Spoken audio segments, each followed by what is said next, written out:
panpsychism or hylozoism by attributing all of physical reality to possessing some level of consciousness.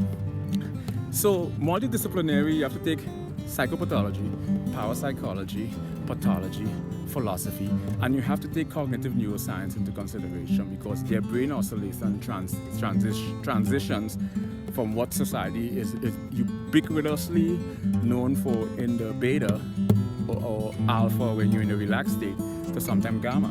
So there's a transition, and then it affects your sleep moderator.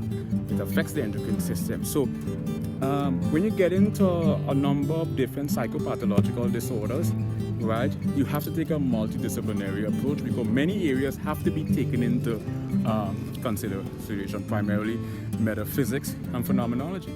To structure may take on a number of different philosophical ideology, like solipsism or animism, implement a spirit and a soul into tangible and intangible, organic or inorganic, animate and inanimate. Or they might take a panentheism, or panpsychism, or hylozoism by attributing all of physical reality to possessing some level of consciousness. So multidisciplinary, you have to take psychopathology, parapsychology, pathology,